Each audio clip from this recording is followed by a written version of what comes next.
민족 문화의 창달에 노력하여 In a dramatic and unprecedented political turn, South Korea has elected Lee Jae-myung of the Democratic Party as its next president following a tumultuous period marked by martial law and the impeachment of conservative President Yoon Suk Yeol. The 3rd of June election, held under extraordinary circumstances, marks the first time in South Korea's modern history that a presidential election was triggered by martial law.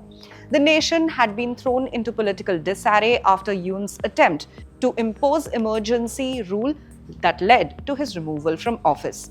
Lee Jae-myung emerged victorious with 51.7% of the vote, according to the joint exit poll conducted by 3 major Korean broadcasters. His main opponent, Kim Moon-soo of the Conservative People Power Party, trailed significantly with 39.3%.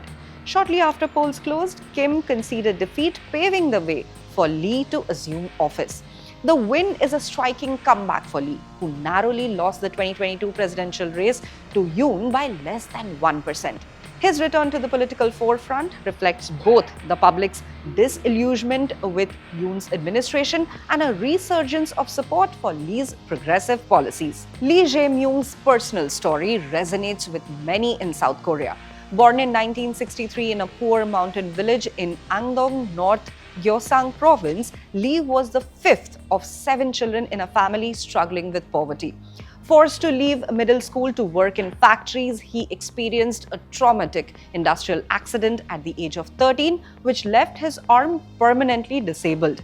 Despite these hardships, Lee persevered.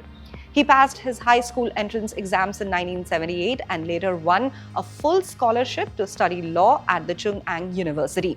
In 1986, he passed the National Bar exam and began working as a human rights lawyer, advocating for labor rights and social justice. Cut to 1992, he married Kim Hae-kyung, with whom he has 2 children. Let's take a look at his political career that has been marked by bold policies and controversy. Lee's entry into politics began in 2005 with the Uri Party, which is a predecessor to the Democratic Party. He first ran for mayor from Seongnam in 2006 but lost. Undeterred, he ran again in 2010 and won, earning re-election in 2014. As mayor, he gained recognition for introducing welfare programs like city-funded school uniforms. Later, as governor of Gyeonggi Province, Lee became a national figure, especially during the COVID-19 pandemic. He openly challenged the central government by advocating for universal relief payments for all residents in his province. His populist and welfare-driven policies earned him a loyal base among working-class voters but also attracted criticism from conservatives and elites. Finally, Lee ran for president in 2022 on a platform that included a universal basic income and stronger welfare systems. Although he lost to Yoon Suk Yeol by a razor-thin margin, he remained an influential political figure. As the leader of the opposition, Lee spearheaded efforts to hold the Yoon administration accountable, even launching the impeachment efforts against top officials. But there have been legal troubles and even assassination attempt. Lee's political career has not been without controversy. He was convicted of drunk driving in 2004, which is a major social taboo in South Korea. In 2018, he faced allegations of an extramarital affair, which he denied. More seriously, Lee is currently embroiled in multiple legal battles. He faces charges of corruption, bribery, and breach of trust related to 2023 land development project. He was also accused of making false statements during a televised 2022 presidential debate, which is a violation of the Public Official Election Act. Although he was convicted in November last year and given a 1-year suspended prison sentence, an appeals court overturned the ruling in March this year.